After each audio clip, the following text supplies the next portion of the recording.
All right. Welcome to the 2.0 Man Japan podcast. I'm Bodhi Kenyon, and I'm in Toshimaku in the heart of Tokyo. Our why for 2.0 Man is to help men living in Japan break the shackles of social conditioning and help them optimize their thinking and behavior so that they become stronger, freer, more purposeful men who love their life. One way we can inspire men is through conversations, as you will hear in this podcast. Our guests are men from all over the world who are filled with wisdom, courage, and who are committed to living their why. They have a why that makes them cry. In our 2.0 Man Japan membership, we guide men through a life-changing journey.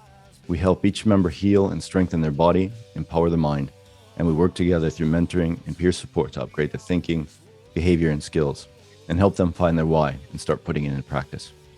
We are creating a world-class community in which members care for each other, inspire each other, and reach higher levels of freedom, so they can each powerfully impact their family, friends, and community. Today, we have the honor of chatting with Cory Paterson, who is joining us from Manchester, the UK. He's originally from Perth, Australia. He was born on July 14th. He has the same birthday as my wife, Tommy. Yay. He's 195 centimeters, about 6'5", 100 kilos, 220 pounds. Played professional rugby from 2007 to 2019 in Australia, the UK, Canada, maybe more. We'll hear more. He's a big guy with a big heart. Cory and I are part of a mentoring group called Gen Freedom, led by Keegan Smith and Paul Cousins. Whenever I hear Cory talk on Zoom, I always feel a sense of calm and kindness. He's got a warm heart. Welcome, Cory. Thank you for the introduction, mate. Very kind words. Thank you. You're very deserving of kind words. I'm just getting to know you, but it's every time I hear you talk on the Zoom, there's like, sometimes I'm kind of spaced out. There's so much going on now, and you come on, it's like, who's that? Oh, that's Cory. I appreciate it, man. Yeah, I think I'm just speaking my words, and in that community, I feel very comfortable and safe. And there's a vulnerability there, but I know there's no judgment. So I just feel that if I'm ever going to put myself out there in that community, in that network, is the best place for me to do it and grow. Same here. I'm so happy that I'm in the group. It's been amazing so far. So please tell us a little bit about, I know we have several things we want to talk about today, but just your experience with sports. And I mean, it shocked me when I looked at your data, Wikipedia, and it's like, my God, I mean, I was an athlete as well, but I was like state level, I never got out of that level. You were world-class level. So congratulations, man. Well done. Yeah. Thank you, mate. Look, basically from a young age, being outside, running around, climbing trees, riding bikes, playing rugby, boxing, whatever it was, growing up in Australia, it was just outdoor activity after outdoor activity. And I realized pretty early on that I was quite naturally gifted with, hand-eye coordination. And, I was always a bit faster and a bit taller than the other kids. And I just sort of felt, when I look back on it now, I find that was probably really good for my confidence. And, from maybe from an egotistical point of view without realizing it, but, it gave me a bit of status, and, we're driven by a lot of status things. Mine was obviously being good at sport and athleticism. So I learned from an early age that I was quite luckily blessed with decent athleticism. It sort of went hand in hand, I think, with what was going on, in my home life and sort of, my dad was in the army, so we moved around every couple of years. So I never really felt settled, but I knew as soon as I got to the new town or the new city that I would be the athlete kid. And in a roundabout way, as soon as you pick a rugby team or a soccer team or whatever it is, if you're any good, you get accepted. So I sort of found a way to become accepted quite quick through my athleticism. Right. But yeah, then I just went through the progress of becoming rugby mad, and that was my dream. And when I was 15 years old, I moved from the other side of Australia with my suitcase and left my family, my friends, everyone back in Perth and chased the dream. And it was quite a big. I didn't think it was a big move at the time, but I look back now and I have an 11-year-old son now, Right. And there's no way I would letting him go in 4 or 5 years. No way. Right. Right. So for me, it's like my parents couldn't stop me. I was going. Like no one could stop me. I was just like a bull at a gate. I was gone. 15, right? That's you said 15. Yeah, 15, 16, yeah. Wow. Yeah, man. Yeah, that's I was lucky. I went. I landed on my feet. I moved in with a great family over there. They took me in, treated me like one of their own, and I was very fortunate. Where did you go? Which city? I went to Newcastle. So it's 2 hours north of Sydney. I signed with the rugby team there. Right. Went through the junior ranks and then made my first grade or professional debut when I was 18, 19. Yeah, man. So wow. That's awesome. Great experience, and then lived the dream for the next 14 years. Wow. All over the world, met some great people, some great times, some low times. But yeah, man, it was just, I did it, and it's amazing. I don't really look back on it too much or think about it too much. It is what it was, but I'm certainly grateful for living the dream, and also the lessons I got taught, and the lessons I learned, and people I met, especially the people I met some amazing people, and I'm so grateful for that. Can you give someone do you mind sharing one of those people and maybe a lesson that you learned from them? Oh, there's so many, mate. It's a hard question, I know. I think because literally I've been I grew up in that environment. So when I was 18, 19, I had guys who were 30, 32 giving me wise advice, enjoy it goes quick.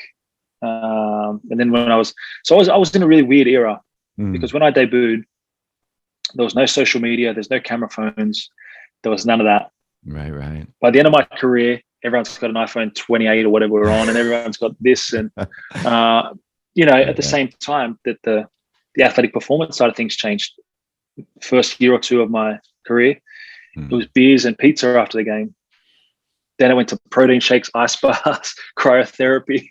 Right. So I was I had a lot of transition within the transition, if that makes sense. Yeah. So it's good. Yeah, there's so many. I mean, I watched sports once. In Japan, baseball is really popular, right? I was a swimmer. I played a lot of different sports, but I was a swimmer. That was what I was good at. But I was watching kids play in this kind of 4 diamonds together facing each other. And I actually got a tear in my eye. It was interesting. I was running around the track. The track was around this thing. And I thought, sport is such an amazing thing. Because you see the parents are there, you see the kids there, the coaches, the adults working. And that whole idea of peer support that we have in this Gen Freedom group that we're in, that's huge, right? Like these guys that are 30 years old, double your age, almost, mentoring you and telling you how it's, kind of 2020 looking back. Yeah. I think that's sort of what I've been looking for since I retired, sort of that community, that locker room type feel. That's probably the hardest thing, that I miss, is that every day I'd go to training and I'd laugh or there'd be a funny story or someone, you know what I mean? There's always something that made the hard trainings and getting, pushed to your limits, aching bodies, all this stuff. But you knew that he was going to tell a funny joke or there's a funny story from him on the weekend or whatever it was. And it was just that brotherhood, Right.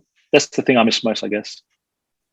And that doesn't really exist when you get older, right? When you get out of that, that's a great point. Yeah.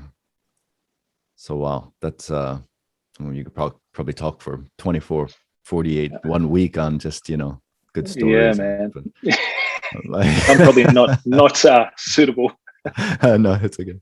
It's all suitable, man. Whatever you feel like saying, please say it. I mean, everything's embraced here. So, well, very cool.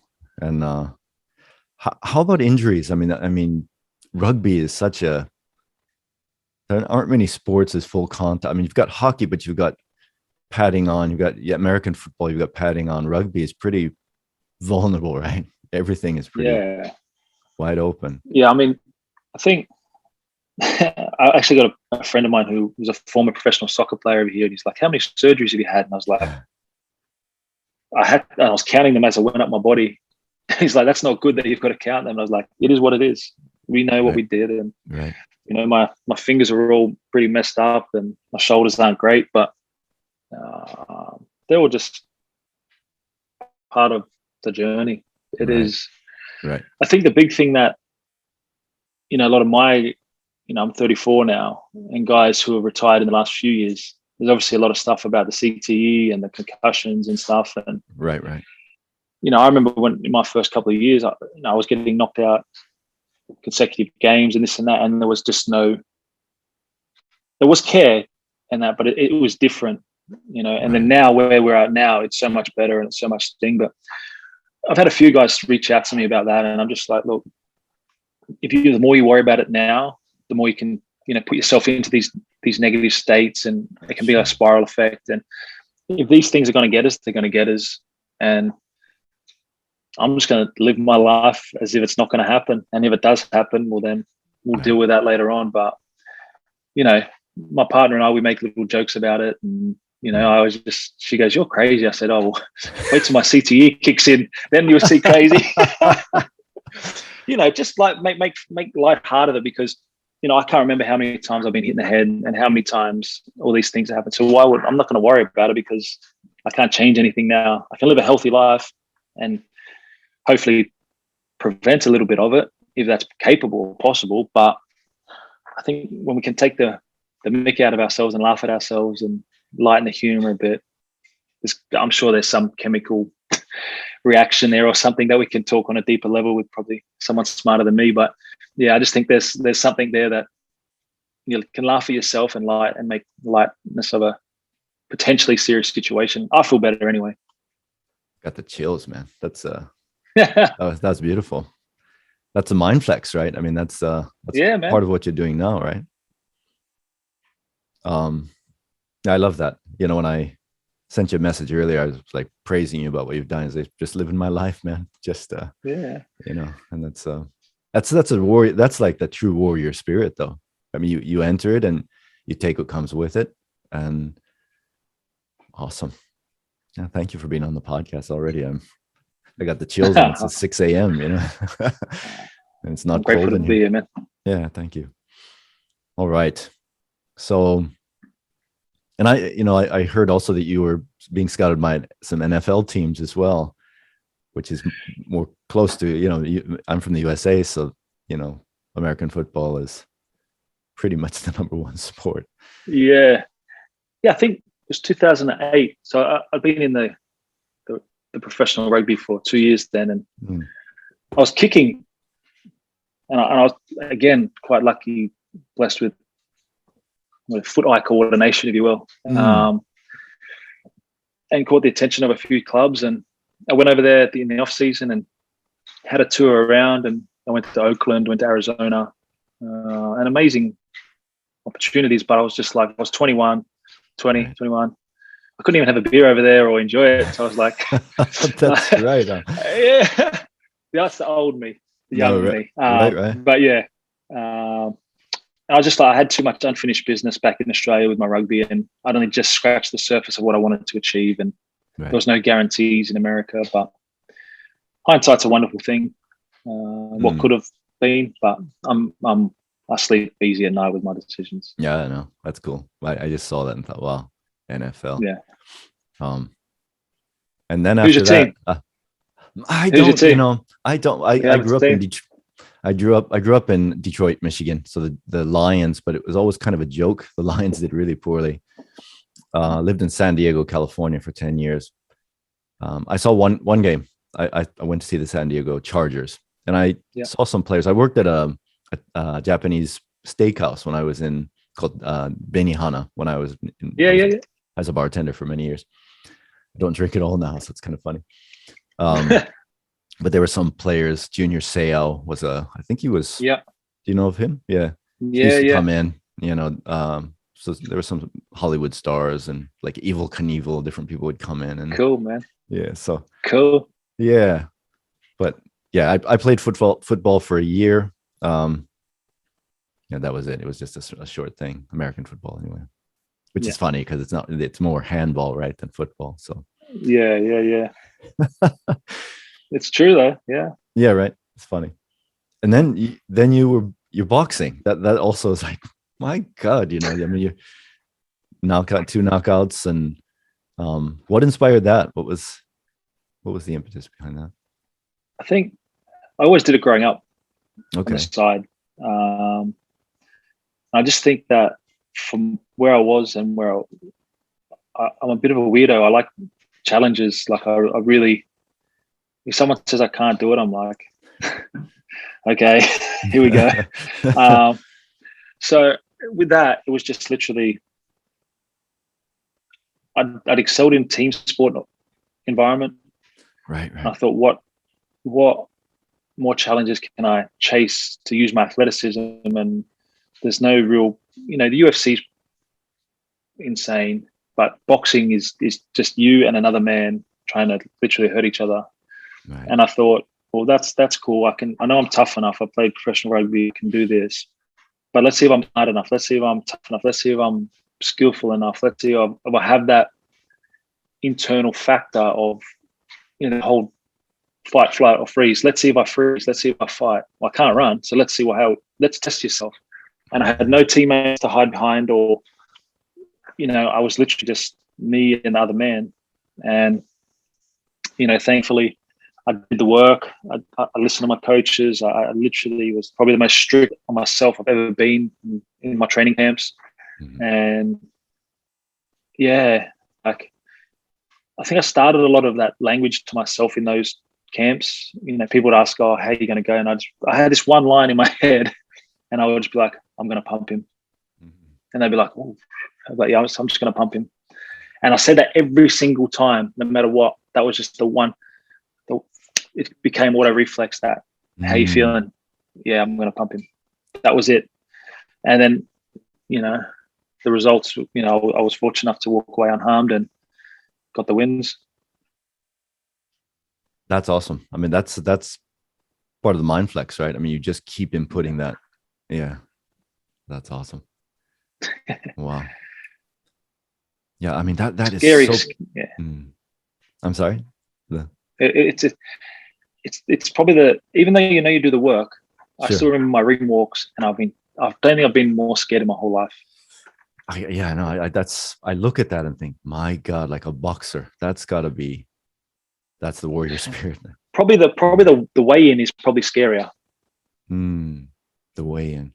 Why is that? Yeah, for me, I don't know, because a lot of the times I didn't get to see my opponent till the weigh-in. So there'd be a big size up that your guts would drop, the anxiety. Oh, fire! What have I done? I remember my first fight, the guy couldn't fit his hands in the gloves. So they were like, we might have to postpone or not make it a legal bout because his hands can't fit in the gloves. I was like, this guy's got the bomby knocker hands. I'm going to get killed. And I was like, shucks, I'm in trouble. And then just, I don't know, as soon as the bell ring, you just get stuck in and do everything your coaches have taught you and the work you've done previously and right, go on autopilot. That's right, huh? Wow, yeah. I mean, that whole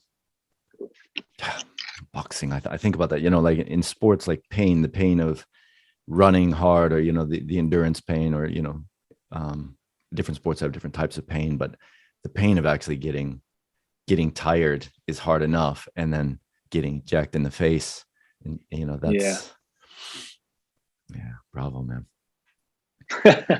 Wow. Okay. I want to ask you about transitioning. So this a great part of your life has been as a professional athlete, and then transitioning from that into what you're doing now. Can you share some insight on that? Yeah, man. Look, the last probably 3 years since I retired they've been some of the hardest on a lot of levels, but some of the most fulfilling and rewarding and,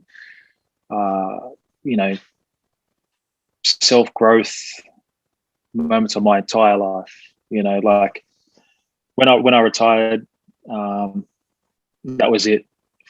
Everything I've known since I was 4 or 5 years old, everything I wanted to be is just gone literally like that. Wow.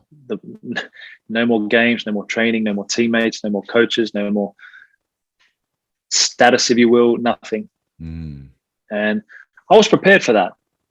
Well, I thought I was. At the same time, a couple months after, I got divorced. I had 2 kids with my ex-wife. So I got divorced. So that was another transitioning into having a sole family unit to now co-parenting. Going on another journey with my fiance now, right. Who really is an amazing woman who's, seen me at my lowest of lows and highest of highs, and has been an absolute rock to me. Her coming in with no children and taking on a co-parenting role, and she's not just dating me, she's dating, my 2 children. So for her to stick around as long as she has is very, very grateful for her. So there's been that dynamic. Then there's still been that big thing about who I am, why I do what I do, the freedom, all the things that, the masculine energy that we focus on, that freedom, that challenge, all these things. It's like, where do I do it? I tried to work in the mines in Australia. I tried construction. I tried a bit of rugby coaching, and none of it hit any level of fulfillment or satisfaction. And I think, I've been lost a lot, but I think finally now I've found my way through. I'm finding it. I don't think we ever find the end. There's never like you're not successful, you're successing, because we're always, successing, taking steps forward. So I feel like I'm successing quite well at the moment. I opened up a cafe. That was a great success. I ended up selling that one, bought one closer to home, redid that. So I've got another one now. So about to launch an athlete mentoring program to help people, or athletes specifically, who are going through the 3-step thing. So we've got life before, life during, and life after professional sport. That's great. So I've lived all 3 of them now, and I'm no expert, but I'm an expert in my story. And I'm an expert what worked for me, what didn't work. So that's taken a big toll on me, because it's such a, to my value of contribution and my personality type and these things. It's funny because I did my personality tracker and this, and I'm ENFJ. And one of the things is it's a leader, it's a mentor, that type of thing. And I'm like, I've always felt like that, but I've never been able to really label it. Right. And it's just so landed that this mentoring thing is so interesting and so passionate, and I just really enjoy it. And there's times when I don't feel up for it, I'm a bit tired or whatever. As soon as we start talking, like now, just get talking about cool life stuff, man, and it just helps. And that's when I know it's really for me. That's your biggest why right now, huh? It'll just, my why is I want the best life for myself, my kids, for my partner. And there's a lot of vulnerability in athletes, especially when it comes to their end of their career. They've had everyone say yes, yes, yes. And then once they all go, they've got to think for themselves. It's like, wow, where do I go? What do I do? I've never had any, they encourage athletes when they're 20, 21 to do courses, but not a lot of people want to be a personal trainer or a real estate agent. But the course they did at 21 when they're 34, there's trying to be that evolution. And the governing bodies and clubs, they try, but I think it needs to be a lot more externally or independent people come in and help a lot more. No conflict of interest, nothing like that. It's just athletes, by athletes, for athletes. That's the big thing I'm doing. I can speak the lingo. I've been through this stuff. I know a bullshit artist when I see one, because we've had plenty come to us. Do you know what I mean? Like we're different. We're quite a caged animal, because that locker room is so confined and so sacred that if an external influence tries to come in and weasel in, we could just go beat it, mate. But I've been in those locker rooms. I know what they're talking about. I know what goes on. I know the stresses, the pressures, the expectations. I've been through it all my whole adult life, pretty much. Right. So it's a beautiful thing to be a part of. That's wonderful.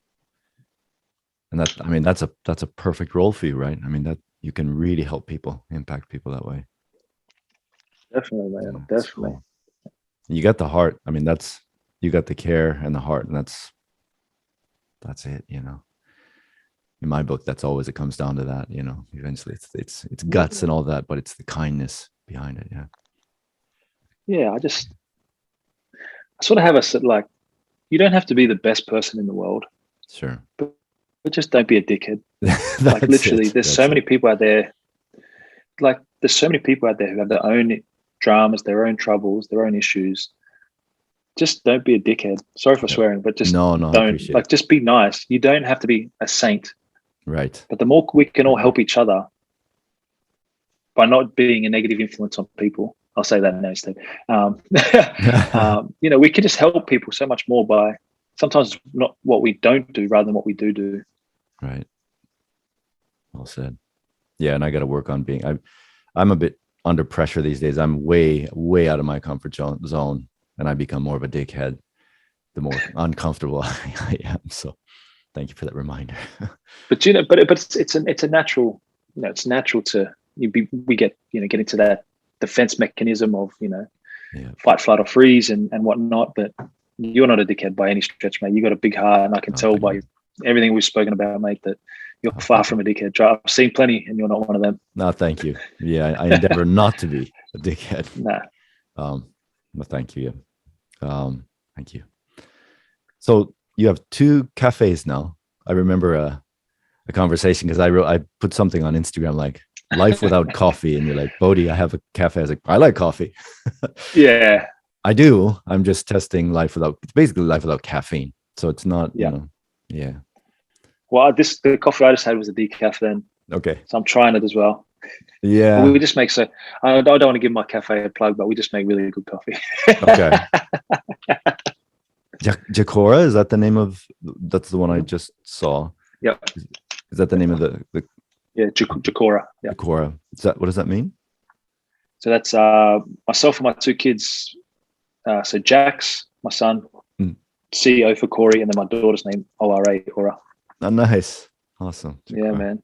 Family. There's love in there. Yeah, it's just the 3 of us. And my daughter, we drive past her. She's nearly 6, and she's like, there's my cafe. And it's just cool, man. You know, like, that's cute. It's cool. Right. And this is in Manchester. In Manchester, yeah. Yeah. Wow. And why Manchester? How did you end up settling down there? Just the last team that I played for over here. Right. I think it's just, I've been here 6-7 years, and it's just felt like home. And good. You know, I've got businesses here. My kids are pretty much my daughter was born over here. Right. My he plays at Liverpool Football Club in the academy in the under 11s. So he's got a little sports trajectory he's chasing now. Nice. So yeah, like my partner's from Manchester, and you know, this feels like I've settled here now. Nice. I mean, Perth is really a warm place, right? It's pretty warm all year, and then Manchester is pretty cold, right? Yeah, it was high of 6 today, low of 2. Oh wow, that's so quite it's definitely cold. Okay. First bit of frost today I had, so okay, it's getting cold. So I wear my beanie inside because I'm bald and right. Me too. Cold. A little bit something there. Holding on to it. Yeah. Oh, that's cool. Yeah, I had an issue with cold. I'm from Michigan, which is cold. It's quite cold. Yeah. And then I lived in San Diego. I got spoiled. I lived in San Diego, which is probably the best climate next to Hawaii in the United States for about 10 years, and did the whole surfing thing and all that. And then I came to Japan, and it's not so cold in Japan, but the houses are cold. Your feet are, Japanese people have strong feet. Cold, but I'm finally getting over that. I'm actually like, okay, cold's fine. I can deal with it. Yeah. I was just like, I've got a metal plate in my thumb and metal pins in my wrist and another finger. Right. So when it gets cold, it really hurt. Like I get that real ache. But I've just found some good gloves and proper attire helps. You got. I mean, you got it, man. That's awesome. The Mindflex, what people would call mindset, we call Mindflex around here. Well, that's actually that's the name of my mentoring, Mindflex Mentoring. There you go. Mindflex. That's such a. I'm still trying to get that word into my, kind of get it on me because I keep saying mindset, but yeah. But there's a time and place for the word mindset. Yeah. You can't not use it. in at all. But I think the way it's described, when people say, I need to change my mindset, well, you can't change your mind because it's set. That's right. Examine the two, Right. So there is a certain element of, you still have to use the word. It's just in what context you're using it in. Right. Awesome. So you mentioned divorce. I'm in the same boat as you. My wife now is, I was like the second one's a charm. I've heard this before. Like, you get married once, you kind of make all the mistakes, and then my wife as well. She's just an amazing partner, and just, not that my first wife was bad. It's just it didn't work out. So that's the thing. You often associate divorce with negativity and things like that. And at the end of the day, there's still respect and animosity and things like that, because our children are number one. Sometimes you just fall out of love and you just want to go on a separate path. And, I hold no grudges. She holds no grudges. She's happy. I'm happy. The kids are happy and healthy. That's all that matters. And it's not always easy, but there's a bigger picture at hand, a bigger player at hand. So that's the main thing, man. You're a great dad, man. You're taking care of you. Yes, that's awesome. And then co-parenting, you talk about your, that relationship with your ex-wife, and then also with your new partner, accepting. That's huge, right? I mean, I think that's huge for a woman to take on children from your previous marriage and make it work. Yeah. And the way our dynamic is that Emma and I have the kids for 1 week, and then the next week they're at their mum's. So we have them for a full whole week, and then they go back to their mum's for a week. And it works beautifully, because when they're at dad's, there's certain rules and responsibilities and chores and things that they get in a routine, rather than every second Thursday or whatever it is, Right. So they get in a routine at my house. They bring all their stuff or whatever it is, and they've got their own rooms, and it's home for them. They're at home. They're not going to dad's, they're going home. Right. And then when they go to their mum's, they're going home as well. Nice. So we've made it as stable as possible for them, but also for our Emma and I's relationship as well. So I've sort of been quite mind flexible in this, because when we talk about our different selves, we've got hardworking self, entrepreneurial self. So for me, when my kids are with me, my dad self is in full dad mode. I'm laughing, I'm all in, and business takes the biggest push to the side. Oh, that's great. But then when they go back to their mums, I'm all in on business, grow this, grow that, smash this, do this. Right. And I thought I'm flexible enough to be able to do that because of my situation. Right. Like now the kids have gone to bed and I can still do this. So I'm fortunate in this type of stuff. But you have to find the opportunities where sometimes you might not think they're there. I found like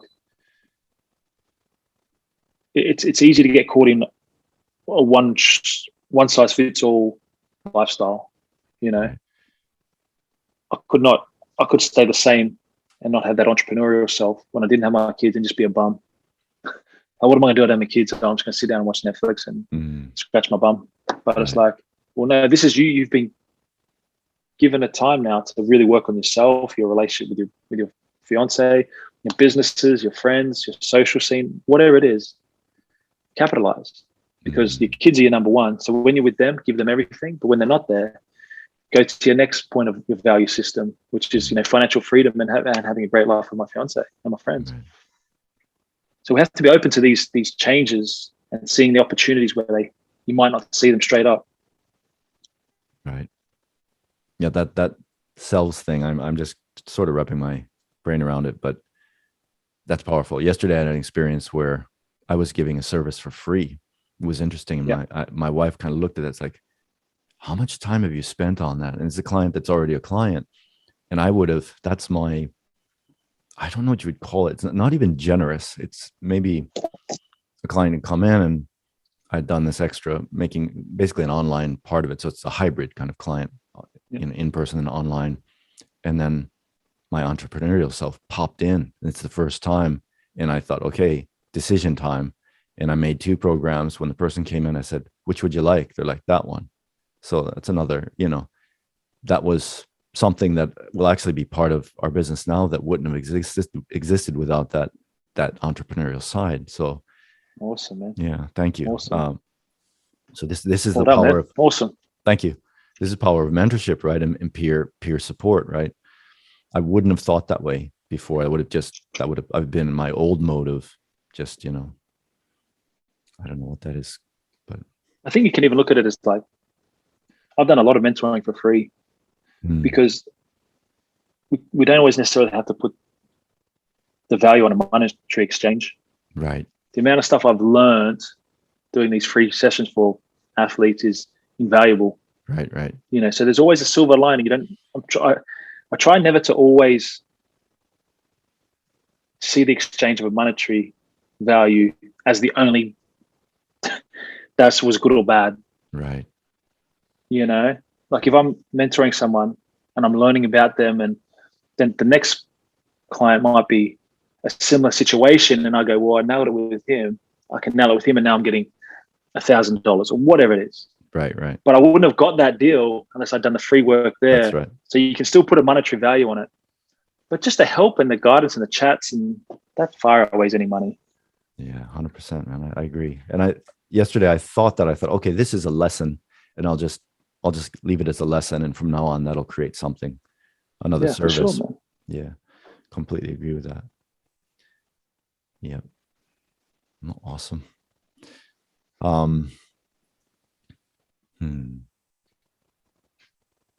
Is there anything else that's coming to mind that you'd like to share? I feel like I've asked you everything that I wanted to ask.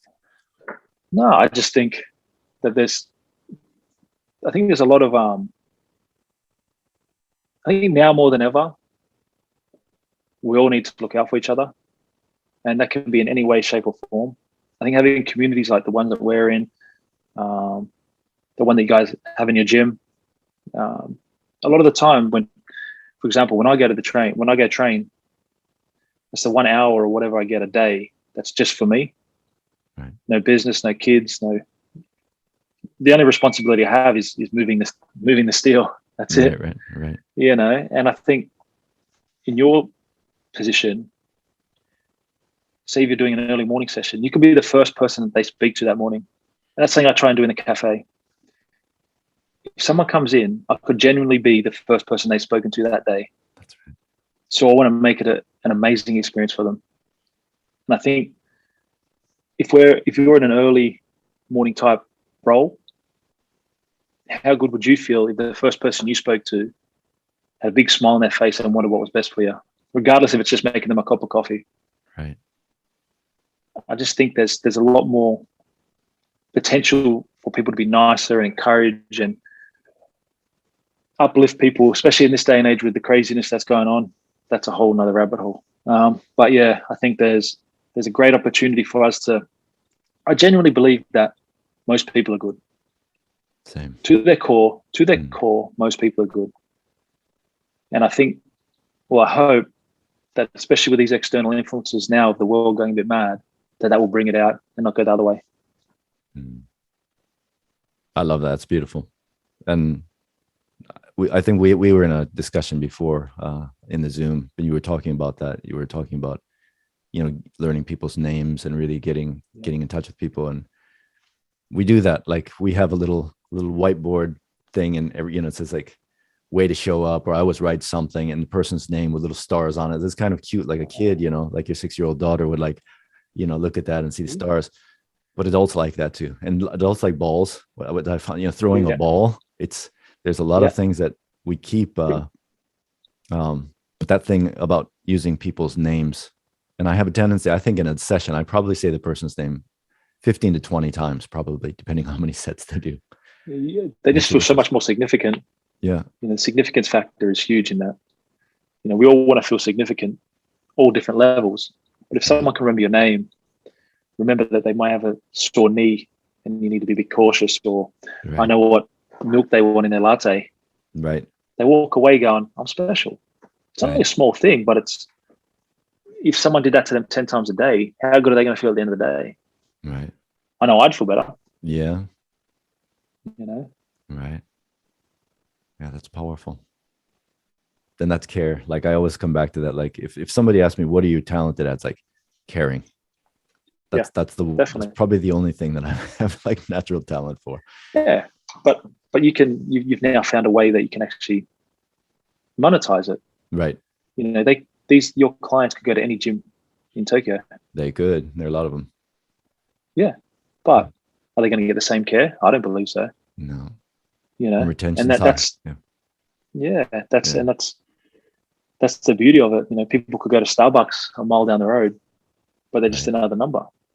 That's right. You know, so we all want to feel good. We all want to feel significant, and it doesn't take a lot. Right. Yeah, that's great.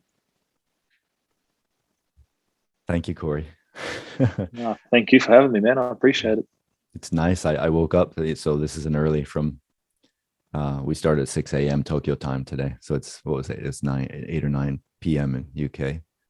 Yeah, 9:40 now. Yeah. Okay, so it's funny because I woke up today. I woke up at 5:30, and it's like, oh, in 30 minutes we'll be in this podcast with Cory, and it's like, wow, and it's getting set up, and it's just I'm just so happy. I'm happy that thank you. You've touched me today. My entire day is going to be hopefully. Yeah, hopefully I've started the day on the right foot, mate. I know I'll go to bed better now. Thank you. I got the chills. I mean, the whole, So this is my holiday. We have a 1 day off per week, and this is my holiday. So you just made my holiday a happy holiday. Awesome, man. Thank you. Awesome. Well, I hope you enjoy the rest of your day, man. I will. Would you like to share where we can find you? I mean, I'm sure there are a lot of people who want to connect with you after hearing this talk. So. Yeah, just on the Instagrams, just Cory Paterson. I'm not the best at social media, but as I, grow my mentoring stuff, I will transfer my personal over to my business one, and that'll be cool because I think the people that know me now, my following, they're going to see another transition, but I'm going to make it a lot more public. The transition from being an athlete to civilian, if you will, was quite private, and I wanted to keep it that way. Right. But now I want people to come on this journey with my next transition from where I am now to helping these people and growing as a man myself. And, people want to see people change, and people want to see the journey. And, a lot of those people have known me since I was a kid. So hopefully they can now experience and enjoy my transition to the next chapter of my life. And I think that's the thing of social media. You can use it as a negative or a positive, and you can show what you want to show. And that's what I'm going to be doing now, is showing, the growth and the good that I'm doing. So I think that's a good message to share. Looking forward to it. It's good to know you, Cory. Likewise, mate. Likewise. All right. Thank you so much. Appreciate it, man. Thank you. You made my day. Thank you so much. Cheers. Cheers, buddy. All right. Good night. Bye-bye.